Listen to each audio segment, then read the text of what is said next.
No, that very first video was 2016. We sold that property in 30 days. Through the video, the buyer, when she came, she said that I saw your video while I was having coffee nearby on a sponsored ad. And she viewed this house and she offered. Back then, video marketing was not heard of. We started to realize that this is a chance for us to make the property very mobile, because we can then bring this property viewing experience and we can then pump it into people's phones. Everybody was like having this thing with them, right? Correct. Yeah, and in the past, we used to do a lot of mailers to your door, but this is now your new home. Listening to #highly sought after. In this episode of #highly sought after, I had a chat with Melvin Lim, the CEO and co-founder of PropertyLimBrothers team, one of Singapore's most well-known real estate brands. He also founded and spearheaded the backbone of PropertyLimBrothers' in-house media team, which is dedicated to crafting unique angles for each client, putting the real in real estate. Now, Melvin was also a two-time millionaire realtor in PropNext for the year 2019 and 2020. His property videos have already garnered over 49 million views, and his team hit a record high of 379 property sales over 2 years. So how did PropertyLimBrothers stood out from the competition and stay top of every Singaporean's mind? Well, Melvin is in the house, so let's find out. Melvin, I have to ask you this question. Yeah. How have you always wanted to be a real estate agent? Right. Hi, Rick. I didn't even know this industry exists. Yeah. So so I have always been doing a lot of different part-time jobs when I was young. Yeah. So a lot of sales related stuff, being in the retail line, and my very first job was actually as a prison officer. Yeah. Prison officer to real estate agent. Yes, that's a right. very big jump. Yeah, so as a prison officer under Ministry of Home Affairs, that was my very first full time. In fact, the dabbling into the prison officer space happened after I dropped out of my uni after a year 2 university degree. So I completed my uni during that 3 years as a prison officer. So I think the transition happens because during my 3rd year as a prison officer, I happened to chance upon a friend, and he shared with me that he's in the real estate space. He just started off as a first-year realtor, and that got me interested. And What did he say during about the first year that got you interested? Right. So the very first thing, because I was very young at that time, I was already married. I also had my first child.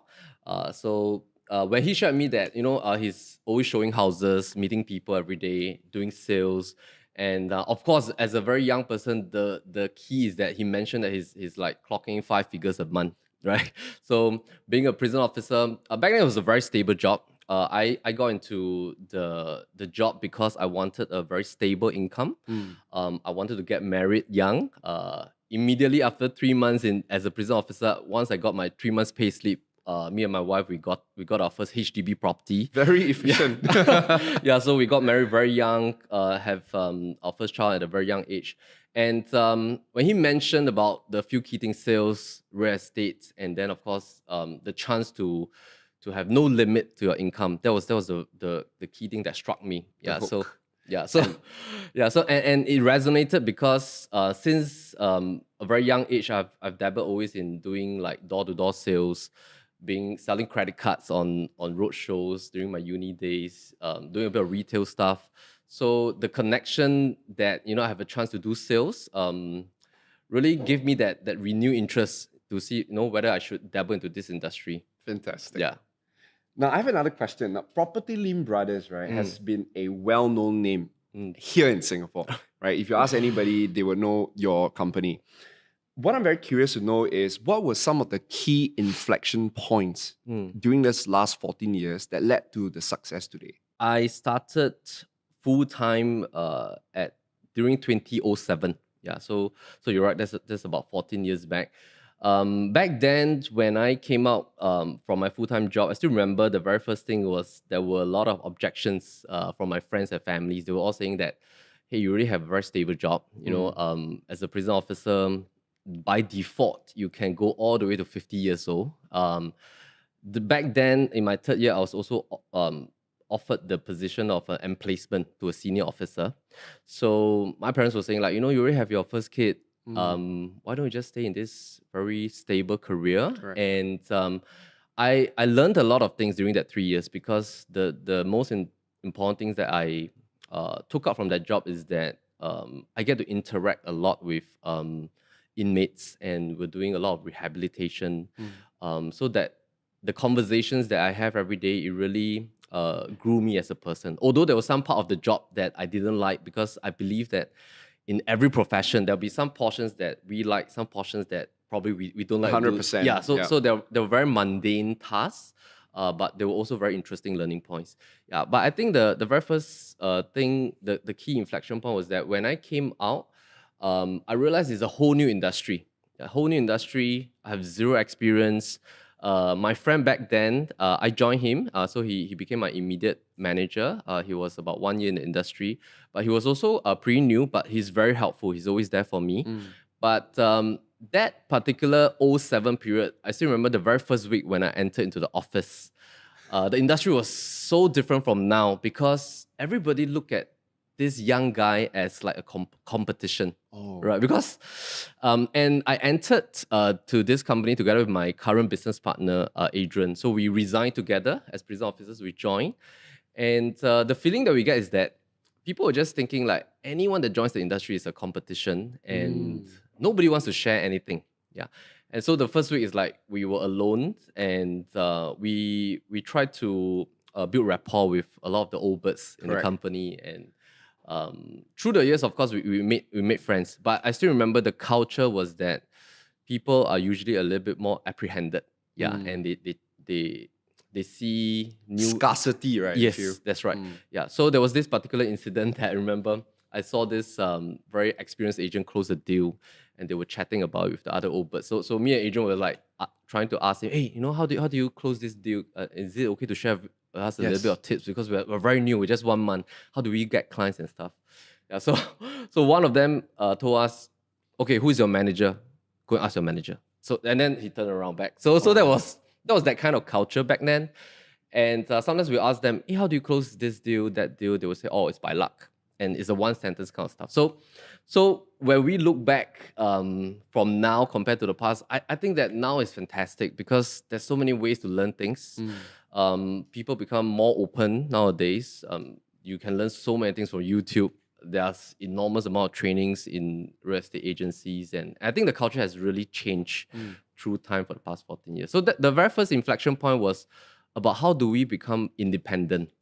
And coming out from a job to become like a solopreneur, the independence and being humble, at the same time being very thick-skinned to learn on the ground, knocking on walls, and that grew us very quickly into a more mature person. So the very first point is that I think the shift towards independence.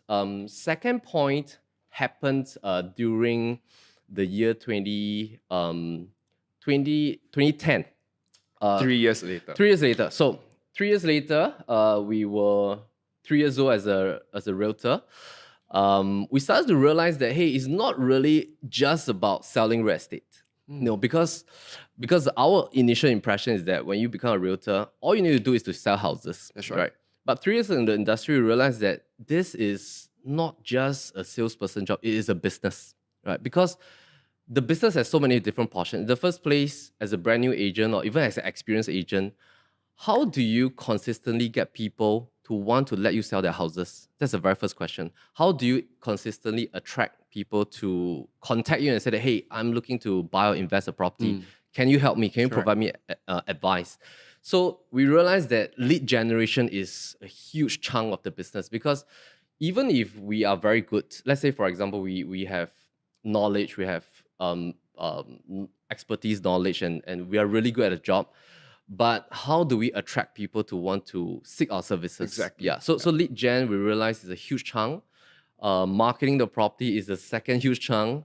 Thirdly is how do you build a system within this business? So we realized that the second inflection point is that we need to run it as a business, because if we want to have longevity, we want to play the long game, we want to be very good for the customers, we need to have very sustainable growth. Yeah, and at the same time, there's also the part at the 3 years mark that we realized that a lot of our colleagues and realtors, they always have this very up and down cycle in sales. Up and down meaning that at a lot of times their sales picked up in a certain month, and that's the time where they have a lot of listings to sell. That's the time that they have a lot of buyers to serve. But the moment they finish closing those deals, their sales drop. And when their sales drop, that's the time that they start to realize, hey, I don't have any listings anymore to sell. No buyers to serve these 2 months. Okay, let me do some marketing. So it's very reaction based. Yes, and it's always an up and down kind of Correct. thing. Let me do some prospecting during my spare time. So there's no consistency, and we realize that's not even just for new agents. It's even for very experienced agents until today. So that was a shift in our mindset on running on the business. Third point was 2012. That is 5 years into the business. I suffered a burnout. That burnout event basically made me start to think more about life. And that was also the year that I have my third child, and I was already a dad, 3 kids, stable family. But at 2012, that burnout happened because I was chasing success too much. Yeah, so being very young, ambitious, I have this thing from childhood, that I always want to prove to people that I can make it, right? So perhaps it's during my younger days, conversations in the family.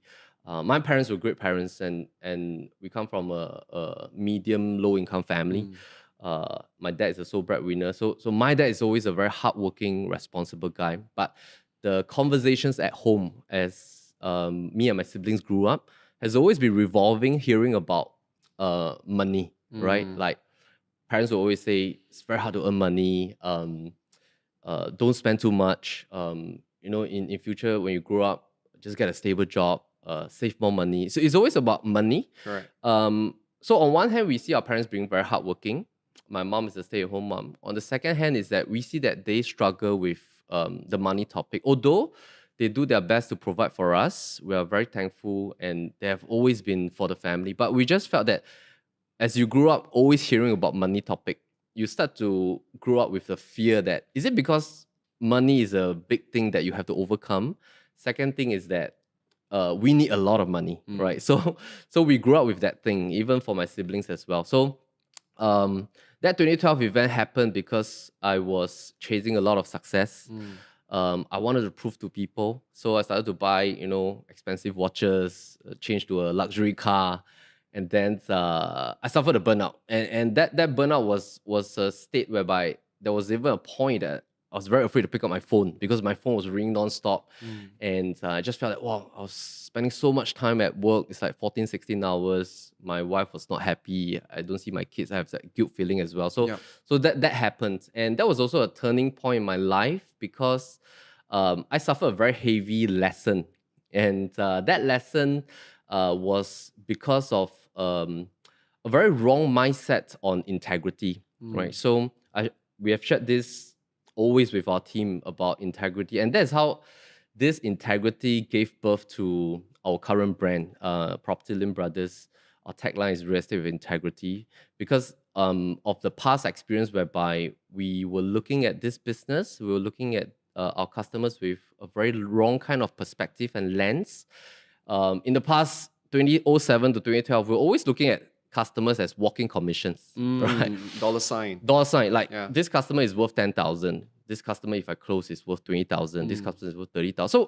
So I think when that happens, the motive of doing the business is wrong because it becomes a part more of like, what can I get out of this deal? Not for the part of what problems and value can I solve for the customer, right? So the lenses were wrong. We were also doing some practices in the business that I think was not correct because in those days, it was the cowboy days of real estate. So we suffered a very heavy penalty. We got a fine. Thankfully, we're okay. There was There was no repercussion, but we paid a fine. Technically, that fine it erode our bank accounts to zero, mine and my Adrian. Yeah. God. So whenever our current agents tell us that it's very hard to do what PropertyLimBrothers is doing now. It's very hard to film, very hard to create content. We will share with them this experience that we started from zero in 2012, 2013. Because 2012, 2013, with 3 kids, a family, I have a house, and we technically started from zero. There were even like 6 months that I couldn't pay for my car installment, and I didn't dare to tell my wife, right? So that lesson was a shift in our lenses, in the way how we look at customers. And that was also the year that we were safe. Yeah, both me and Adrian, we became Christians. After that, we came to a new faith. And right now in PropertyLimBrothers, actually a lot of the values were inspired from the Bible. Yeah, and we wanted to run the real estate business with integrity. So that was also the year that we told ourselves that we'll dedicate this business to God. And we believe that this business is given by God. But the brand has not evolved yet. Yeah. So the fourth inflection point, which is the last one, it was in 2016. We were having a drought period from 2012 to 2016 after that incident. But we were very happy because we started to do things the right way, treat every customer the right way. At some times we earned very low commissions, but we were very happy doing the deals. Sometimes I need to do room rentals to survive, right? So, but that 4 years was a great, I would say, detox for me. It was a great recalibration. And then in 2016, I think it's also partly because of the shift in the way I look at customers that we started to realize that the Singapore market is lacking something. And we're always asking ourselves, what are sellers missing out when they sell their properties? What are buyers missing out when they sell their properties? What kind of problems are they facing? What are the gaps that they have? And then we start to realize that in Singapore, it seems like most of the way that a property is sold is through just taking photographs and then putting it on portals. So we realized that it's like a very passive space, which works, but as portals grew, which is a good thing, we still use portals today, but there are like 80,000 listings on any portal. How does the listing stand up, right? And do we want to have like a wait and see approach when it comes to helping our sellers? And then we just started that first video home tour with presenter format. Yeah, so that very first video was 2016. We sold that property in 30 days through the video. The buyer, when she came, she said that I saw your video while I was having coffee nearby on a sponsored ad. And she viewed this house and she offered, right? And we did the second one for a condo. We did a third one for a landed. And the buyers all came through videos. And back then, video marketing was not heard of. Was not heard of. Yeah, and video marketing was very rampant in the US, right? So I started looking at the US guys, the realtors, they were doing the video content and all that. And there were already people doing video in Singapore, but they were doing more of like a panning version with music, but nobody appears in the video. Correct. Not a presenter kind of version. No presenter format. And we started to realize that this is a chance for us to make the property very mobile, because we can then bring this property viewing experience and we can then pump it into people's phones. And everybody was like having this thing with them, right? Correct. Yeah. And in the past, we used to do a lot of mailers to your door, but this is now your new home. Exactly, right? Your mobile phone. Like Melvin is actually holding on his mobile phone for those of you listening to the podcast, right? Right. And that's the best way for us to make the property mobile. And I can decide where I want to show the video on your phone, depending on where you are, by geo-targeting and stuff like that. Yeah. So that evolvement from 2016, 2017 started the entire space to media production, digital marketing and stuff like that. And I still remember back then, 2016, 2017, a lot of our colleagues and friends in the real estate space, they were saying that, why do you want to go through so much trouble to film, edit, put in subtitles and put in music? And why don't you just list it on the portals and sell it? Why do you want to go through that extent? Correct. Yeah. How do you reply? And we're saying that we just want to see what are the ways that we can bring out the uniqueness of every property for the seller, and we just want to try this. We just want to see whether it works for our sellers. And I feel that the reason why you came up with this idea is because of the mindset shift. Yes, You I think about it, if I'm thinking about my commission, I will never come up with this idea because I want to be able to sell the house with least amount of effort, right? But because now you're seeing it as I'm solving a problem for the customer, therefore you do whatever it takes to solve that problem. And then you came up with this idea. Yeah, we guess brilliant. so when we look back. That was brilliant. So those of you who are always thinking about, how to innovate, I guess Melvin has just given you the answer, right? The way to innovating is to be problem focused, to look for the next problem that you are motivated, you are, excited to solve for your customers and come up with all those brilliant ideas. And then next thing you know, you'll be a trendsetter in your own industry. Right. So now, Melvin, in the later part of the podcast, we're definitely going to ask you a little bit more about how do you market a property, all right? How do you do it on video? How do you tell a good story? So those of you listening to the podcast, stay with us in this podcast because we are going to go into that in the middle segment, okay? Now, the title of today's podcast is how do you stand out from your competition and how do you, become top of mind? And I just want to give everybody a little sense of this real estate market, at least in Singapore. In Singapore, there are 30,000 real estate agents. And I was told that there are about an average of 30,000 transactions every year in Singapore, which means that every advisor, every agent has one transaction, right? Which means it's so competitive, right? So I did some research. I found out that PropertyLimBrothers, 2 years ago, that means 2019, 2020, they had 379 transactions, okay? That's a lot of transactions compared to an average agent. In fact, a good agent probably will be able to have about 12 transactions to 20 transactions a year, but the team have 379.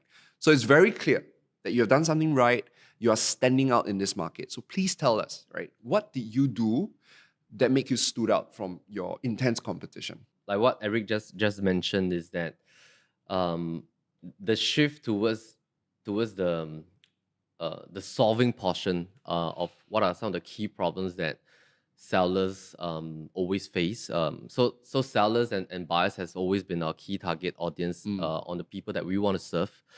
I think that shift really helps us to come from many different angles on seeing what can we add in terms of the value chain. Yeah, so we believe in this aspect about having that mindshare positioning among consumers on adding so much intense value that the moment they want to seek help in, let's say, selling a property or buying a property, the first person that they want to think of is PropertyLimBrothers. So that has always been something that we emphasize a lot. So value stacking. Value stacking. So value stacking means that is a long game. Yeah, because in terms of the things that we're doing daily, there's a lot of value stacking even in the content that we produce. So sometimes when we produce like an investor series whereby we chat about property topics, we share tips on YouTube and stuff. Similarly, a lot of people will say, hey, why do you want to go to such extent to produce all this content that don't have a call to action, right? So in fact, a lot of our content do not have a call to action. And the key rationale is because we believe that we want to add an enormous amount of value in the space, that anybody that is even not ready to sell their property, to buy a property, they get education out of it. Right. They learn something from you. They learn first. something, yes. And we believe that is a long approach that we have, and we enjoy doing that.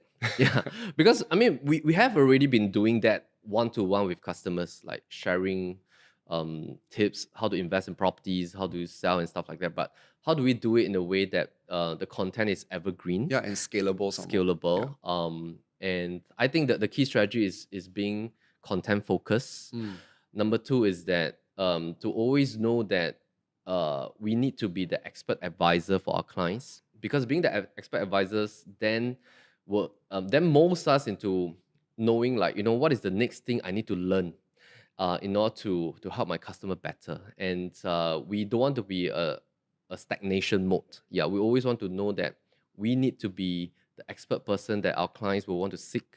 How do we gain more knowledge? How do we do more research? How do we analyze more? How do we see things from different angles? How do we find out what is the best product type in terms of the property space to invest in 2021 and things like that? So we want to be the expert advisor, but at the same time, how do we use this knowledge to benefit more people, and not just um, going about doing transactions year after year, but at the same time creating content, sharing with more people, having that long game mindset. So I think the way that we stand out is really content driven, and expert advice Position focused. yourself expert by Yes. deepening your knowledge or That's right. predicting, looking at what's out ahead in the future, Yep. and go figure out the solution before even your customers realize it's a problem. Talking about this competition portion is that this has always been a topic in the real estate. I think in every industry, right? People will always say, "How do you stand out from your competition?" Exactly, yeah.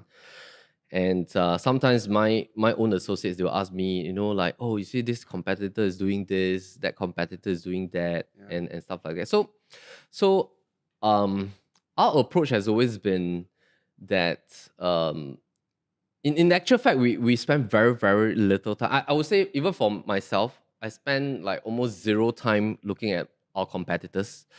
The key reason is because I've learned through the years that it is better for me and our team to focus on mental energy, to focus on the customer, right? Because the Siri not sure he understands, so you have to repeat and elaborate. What do Okay. you mean by that when you say not putting mental energy on your competition and putting Right. all your Sorry, mental that's my- energy that's on my Apple customer? Watch. Okay. No, that's awesome. Okay. That's Okay. awesome. So yeah, putting your I think the mental energy is important, because where we place our mental energy dictates your perspective, dictates your direction for your business, for your life.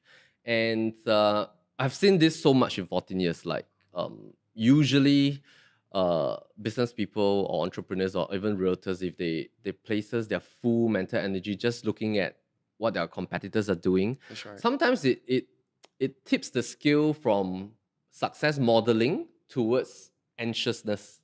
Yeah. So there's a key difference between modeling what is working among your competitors versus having a sense of FOMO, anxiousness. Yeah. So you need to know that tipping scale, because modeling is a fantastic thing, right? So we all learn about NLP and stuff, modeling, just seeing what works and then modifying it, or maybe how do you learn at a very fast pace. But I think sometimes overdoing it, if you're always looking at what your competitors are doing and stuff like that, it creates perhaps a sense of anxiousness that you also want to do the same thing, or you want to catch up, and you lose that focus on your customers. Yeah, So true. And some more, what works for your competition may not work for you, because we That's all right. share very different values. that's right. That's right. right. Not? Yeah. So the method might work for them, but it's using a way that will not be aligned to your core values. Yeah. So Wow. as we were Yeah. growing the team for the past 3 to 4 years, we have always been emphasizing month after month that let's look at what our customers need, because needs are always changing. And Exactly. let's look at what are the gaps in our customer service, in our videos, in our content,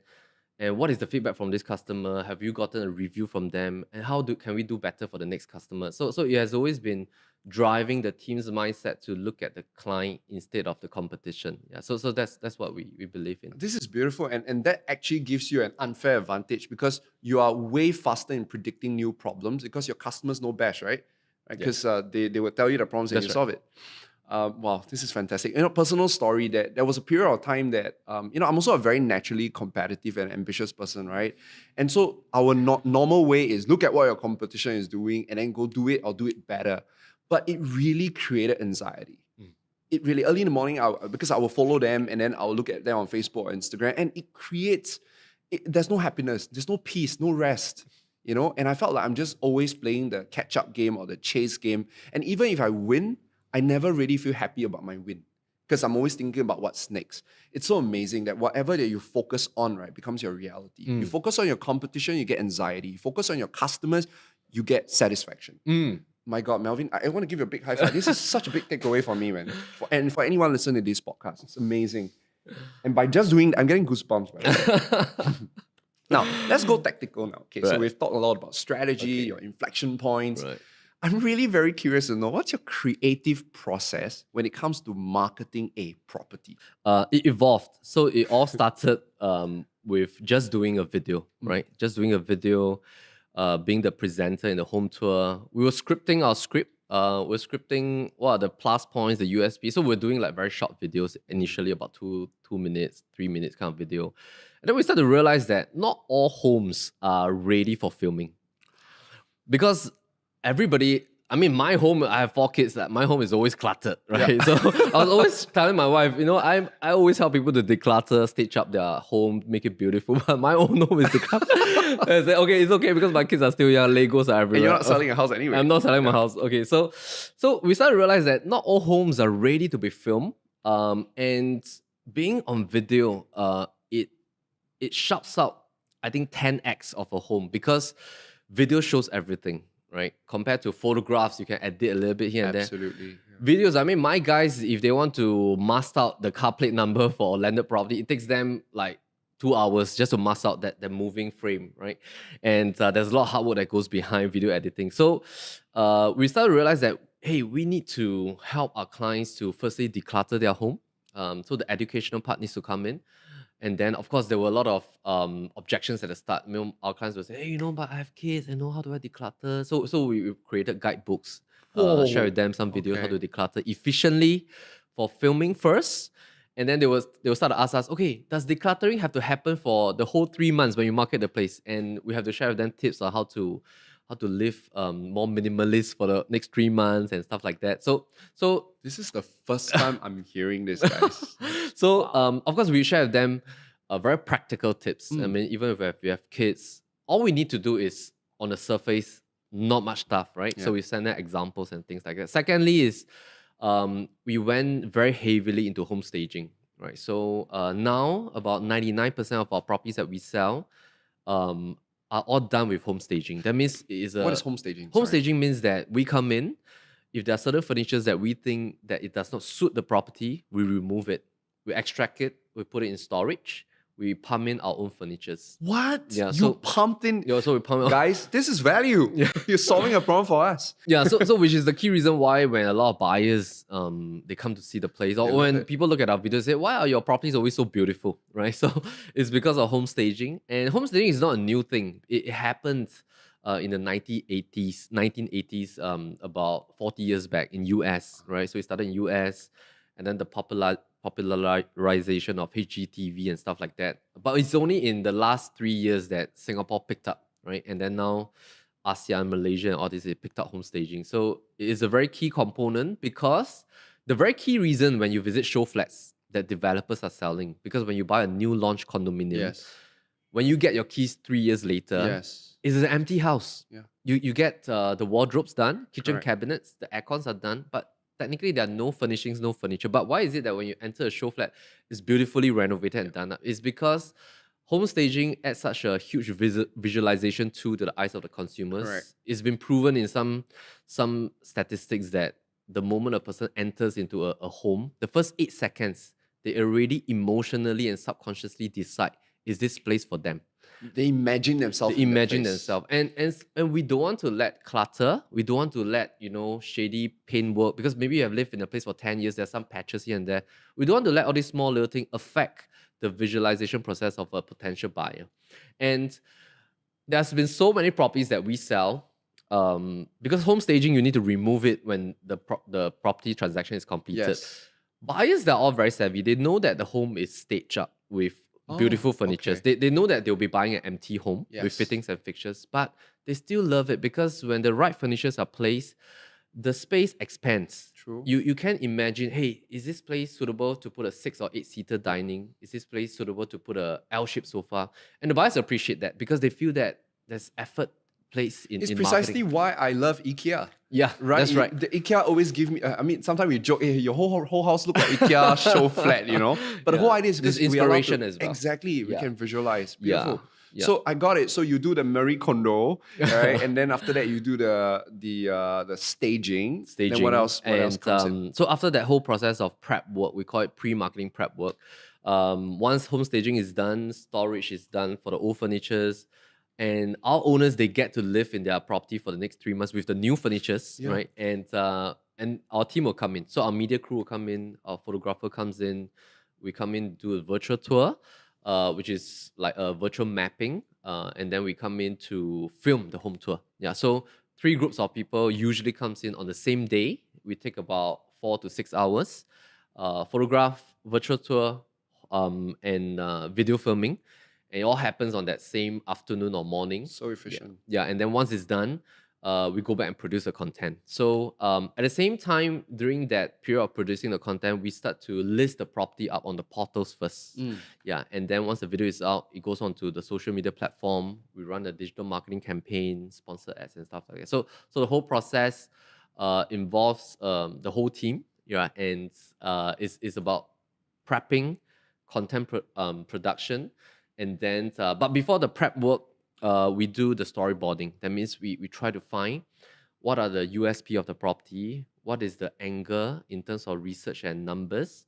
What do you mean by research and numbers? Research and numbers means that we want to talk about a lot of analysis within the video content itself. So when a buyer look at our video content, they get to see the analytical angle, like why should I buy this property in this price, right? At this price range. How are other properties surrounding this condo performing, right? Does it make sense for me to buy this property? And if I were to buy this property, what are the numbers in terms of my monthly installment? Also the quantitative aspect of a house. That's right. Not just the qualitative, the Yes. visuals. Yes, because buying property is manifold. Firstly, it has to make sense logically. Do you want to stay in this location? Secondly, your budget must make sense. Thirdly, you must be emotionally connected to this property. Floor plan, layout, the facing, how many bedrooms is needed and stuff. And the last thing is that whenever a buyer walks out of the property, they will go back and do their homework.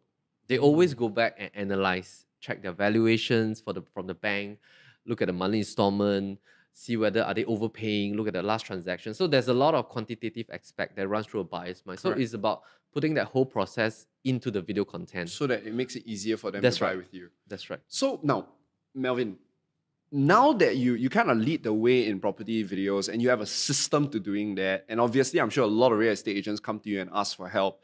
So we start to see a lot more creativity, right? I mean, I'm sure you remember there's this real estate agent that was singing a song That's to right. sell a property, right? That's and right. way before that, I know someone used a J Cho song as well.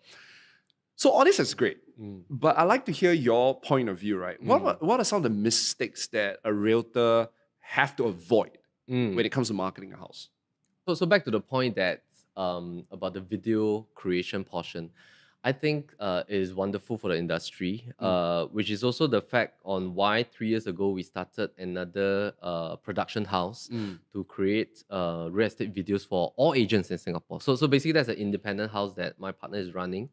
It does real estate videos.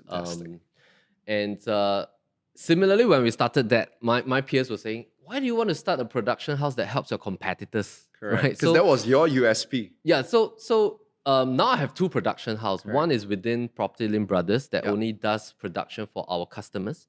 The other one is that that production house is an independent house that does it for the whole industry. Correct. Right?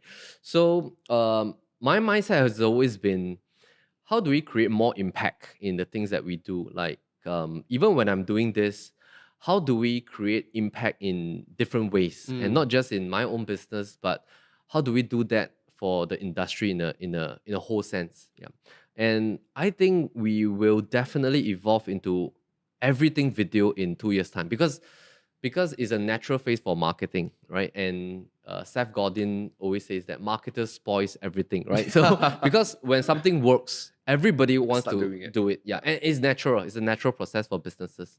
And so my mindset is that I always tell myself, let's adopt a very open mindset. It's great because having more people doing it, it also gives us a form of self-check on how can we do it better. Yeah, you level up the whole playing field for Yes. everyone. Yeah, and we will just constantly do it better and better. That's what we tell our guys. Back to the question is that Mistakes. what are some of the mistakes that I think realtors will want to avoid is that the very first thing that I've noticed is the mindset and the back motive for wanting to do the video, right? So, for example, if let's say you're helping your client and your client requested that you do a video home tour, I think the very first mindset that we need to adopt is that, am I doing this video home tour truly for the sake of helping my seller to sell this property, or I'm doing this video home tour in hope of attracting new customers? Oh my God. Yeah, because there's a lot of mindset behind this thing. So when I was doing videos like starting from 3-4 years back, a lot of my peers come to me and say, "Hey Melvin, I also want to do video." So I will give them tips. I share with them how to do. Do you need to put in subtitles? What kind of music do you choose? What kind of scene where do you stand and all that kind of stuff. So, but I realized that some of the mindset back then that people had was that I want to do a very good video because I want to attract new customers. And the motive was not to sell that home. And I realized that the moment you have this wrong perspective, either the home won't sell, or you will not do a good content, or in the long run, you will lose out. Because if your motive is truly just to sell that house, I can share with you that the video will look fantastic because you will think of ways and means to bring out the plus points of the place. Correct, because your focus is the house, not you. Yes, and your focus is to let the house shine. Correct. Right? And the focus is really to make sure that a buyer is attracted to this house, that this house will sell. And so your creative angle will come in from there.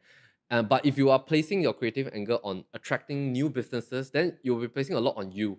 Very true. And you feel stressed doing it as well. Very true. So I think that's the very first thing. Second thing is that I think to look at, I think is that performance anxiety. I mean, especially if somebody's doing video for the first few times, they always will have a form of performance anxiety about how people look at them. Right? What will my audience and friends say about the video in the comment section? Correct. How will people think of me? And I think when you look at the lens, the camera lens where you're filming, if you can imagine you're talking to a real person, to a real buyer that's physically coming to view the place, I think you will do well, right? Because you're just like talking to a buyer that you have been doing it for so many years. You've been selling properties for so many years. You just try to imagine you're talking to a real person. That's one. Number two is that doing a video home tour is hard work. You have to prep, to memorize the script, memorize your key points. You have to go through the edit with your editor. You have to be there. You have to sweat. You have to. After that, there's so many edits that round that you have to ding dong a little bit with your own creative, and then the video is out. And when the video is out, just the content, you have to spend money to make sure somebody sees this content. Correct. You got to advertise it. There's a lot of hard work, and I think this is a good thing.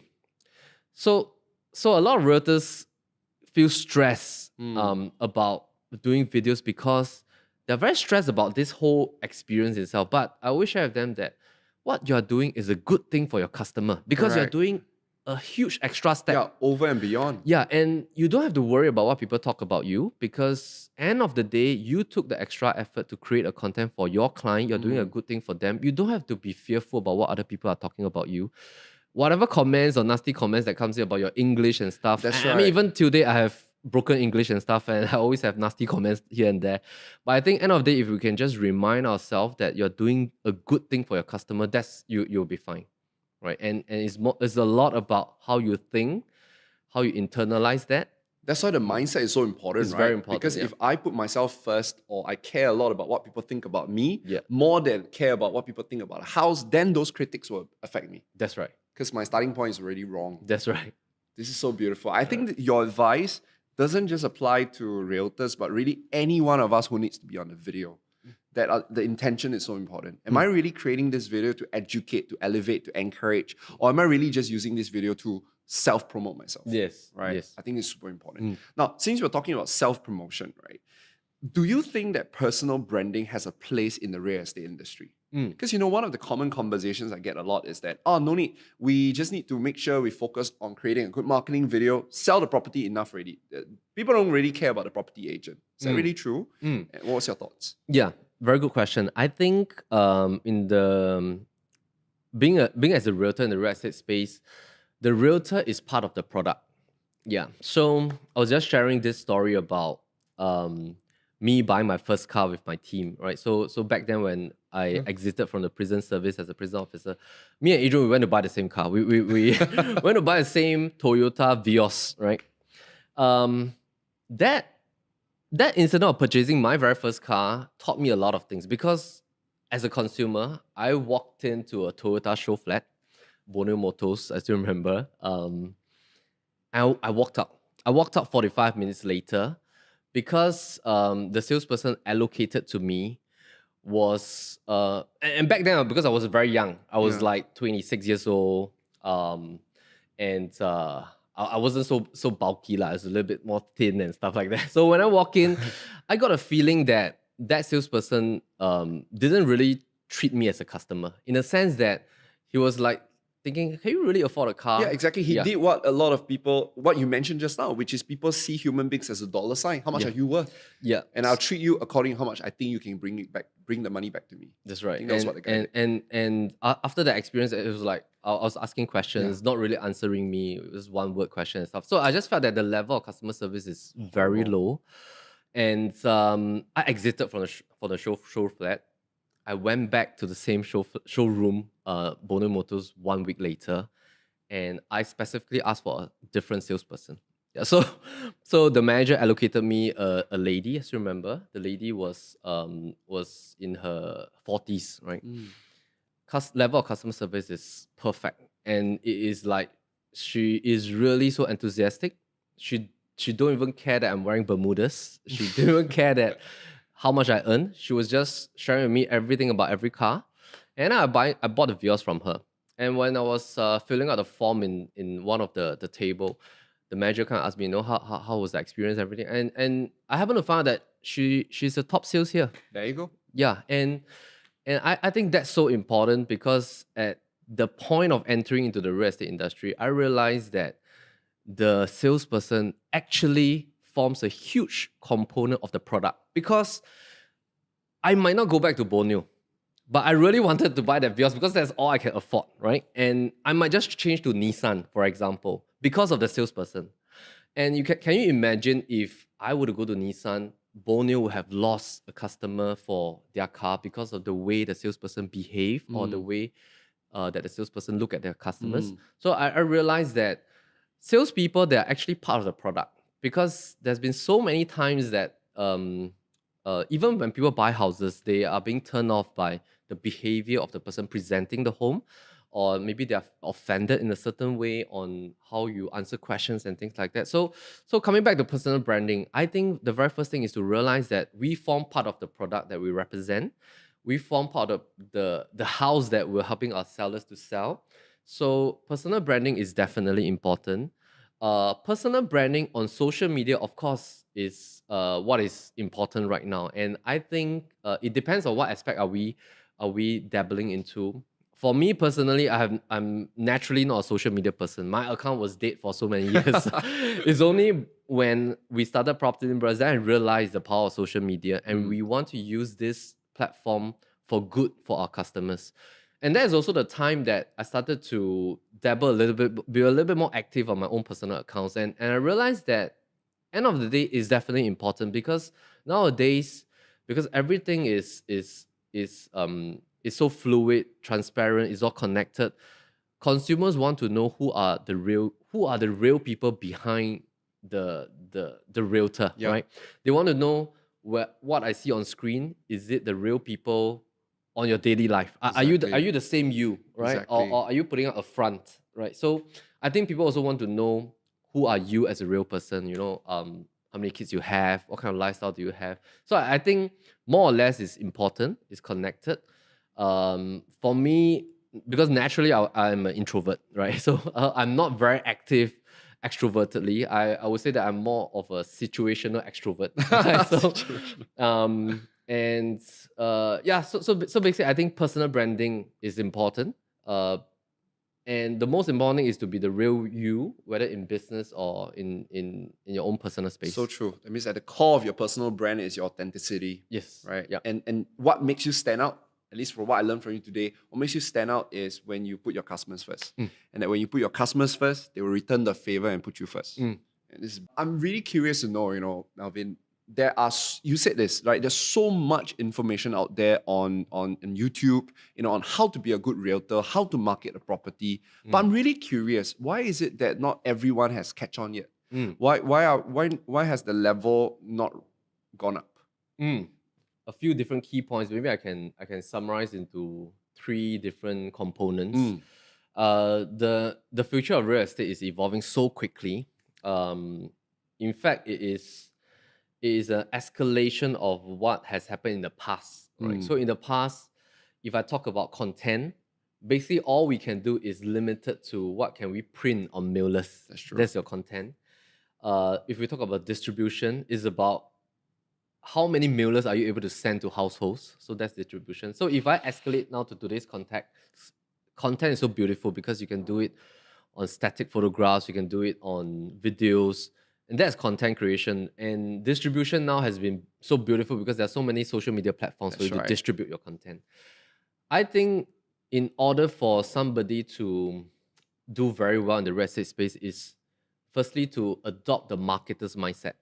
Yeah, that means we are not just transactors because in the past, real estate agents has always seen themselves as transactors. That means they are transacting deals. Yeah, They are- like a broker. yeah, they are a broker. Yeah, a middleman. But now it has evolved into a marketer kind of mindset. That means as a marketer, if you put on and adopt that mindset, how do you see things differently? How do you see a property differently?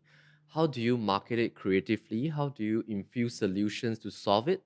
For example, if let's say this property has a very odd layout, how do you come up with new floor plans after you discuss with the architect, the builder, and stuff? How do you propose it to the buyer to help them to visualize? Hey, if you spend 50,000, that's what you can do with this house if you buy it later.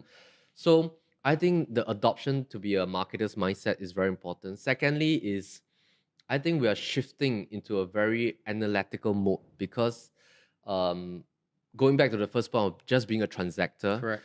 that will be disrupted eventually because when everything comes on full stream with tech, Internet of Things, things like that, the transactor mindset will be disrupted. Absolutely. Yeah, and Yeah. if you do not put on a mindset as an analyst, as a researcher for your customer, to provide data, to provide perspectives on how you see data, like based on statistics, should you invest in this project or this project? How will this project likely perform in the next 3 to 5 years? So I think it's being the marketer mindset. Secondly, is being the analyst mindset, and I think the third thing that is very important at the core is that I think we need to have the patience because patience is a great killer for realtors. Why do I say that? Yeah. Because we have been through that ourselves. Like in the past, when we see this agent doing well, maybe in this space, like this agent is doing so well selling Sentosa properties, right? We also want to do it. Yes. Then we see this agent doing so well selling shop houses, right? We also want to do it. And it's about hopping here and there that you don't have a core. Yeah, and I think it's about having that level of patience to develop your niche, develop your core, and letting as many people know what are you good at, how can you help them solve their problem, letting your key audience and community that you always talk about Yep. know how can you really value add to them. So I think it's having that patience to develop that core. And most of the time, a lot of realtors, they like to hop around different markets. They like to hop around different audiences. And through hopping around, maybe after 5 years or 8 years, they don't have a niche and people don't know what they're good at. Yeah, and I think it's about playing that long game, knowing that whatever you do today, you will sow the seeds 2-3 years later, having that patience to sow that seed. And marketing and business is a lot like a farming game, right? We are all like farmers. We sow seeds without having the assurance whether the sun will shine tomorrow, Exactly. right? And it's about sowing that seed now, having the harvest 1, 2, 3 years later. Yeah. But trusting the process that if you're always doing good for your customers, Yeah. you'll end up getting more in return. That's right. Now, as a follow-up question, right? Because I think a lot of young people are going to be listening to you and they will appreciate what you said. Because what you're trying to say is, as an analogy, is don't be a small fish in a big sea, right? The big sea represents the entire market, the opportunity, but it's to be a big fish in a small pond and to dominate and to find a niche. Question then is, how can they find a niche? Like, let's say now let's reverse the whole process. You Yes. came into the industry 14 years ago and people just said they did it out of luck. They say go Yes. talk to your manager. Yes. So let's flip the whole question around. Now, Yes. if I'm a new agent Yes. and I come to you and I say, Melvin Koko, tell me how can I find my niche? Let's Yeah. use that as the last question. How Sure. would you help them? The very first thing is that in the first year, try everything. Yeah. So the very first year is about exploring, trying everything. So we did everything. I mean, we did room rentals, we did shops, we did retail space, we did like HDB apartments. We're selling so many HDB apartments, condominiums, small size, big size, landed properties, factories. It's like we did every single thing. And we took a very long road. Yeah. So new realtors don't have to take our road because we dabbled and we were exploring so many different markets for like a good 10 years. Yeah.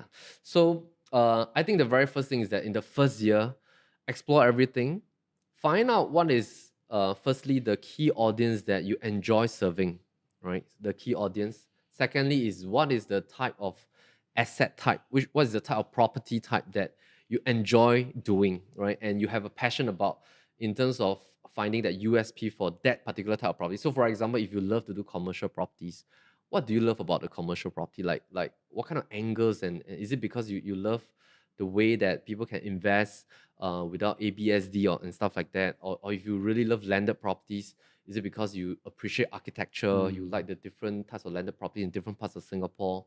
And I think it's to really explore that during the first year. And then by the second year, or maybe the third year, if you have not found, is to take a leap of faith to go into that particular niche while you are slowly, I would say, weaning off the other parts. Yeah. Because I think end of the day, consumers are looking for experts. So true. Specialists make more money than Yes. generalists. Yes, and they're looking for example, if I have a landed property to sell, who are the landed property experts that I can engage? So true. If I have an office space in CBD, who are the office CBD experts in the real estate space that I can engage? They are looking for that specialist. So I think taking a leap of faith to go into that niche is very important. At the same time, of course, it's difficult because you need to survive while you form that niche. And so balancing that and building systems along the way, continue to do that lead gen. But I think that the leap of faith must happen. But of course, a leap of faith takes wisdom because you have to make sure that this niche has that amount of transaction and volume in the market, right, for more longevity. That's true. Yeah. So I think it takes a combination of wisdom and faith and things like that. So beautiful. I mean, I just want to, on behalf of all the young realtors, thank you that you did not choose to be like those people that you met, and you step up and you change and you level up the field. As a final question, what's new for you then? What's your next step for yourself? So 2021 is all about how can we continue to do micro innovating in terms of looking at the entire process that a client on board with PLB till the completion of selling their home successfully. And how do we continue to elevate the whole experience, plug any gaps that we see? So we call that micro innovating. Macro innovating is about how do we have a broad-based approach for the entire local real estate market? So, which is the key reason why we set up our PLB Insights team. So it's a research arm within our team that we have specialized people to analyze data, come out with research papers every week, and then how do we use that to value add to our consumers on a broad-based approach, looking at 2021, 2022, what are some of the places that we can invest in? What are some of the properties that are picking up the capital growth path, or where are the rental plays and things like that? So that's macro and micro. On a people's basis, this is also the year that we are rapidly growing our people internally, also looking for like-minded people to join our team because we want to expand. And we believe that expanding with like-minded people in the sales team, in the media production team, it creates more good value for our customers. Yeah. So we believe in continuous growth, and putting in a lot of time on training our people, making sure that customer service continues to do better and better. Yeah, picking up the analysis mindset to our people, and training everyone to be marketers and analysts, and so that's the three things we're doing. Busy. Like yourself, but with the intention of serving your customers and now the industry as well. And that's brilliant. That's beautiful. I just want to thank you, Melvin, for taking the time to have a chat with us. Thank you. Thank you for having me here. I'm sure a lot of listeners would love to get to know you. Sure. Where's the best place to reach out to you? Just go to our YouTube channel, PropertyLimBrothers. We're on Instagram, same PropertyLimBrothers. My personal IG is Melvin_.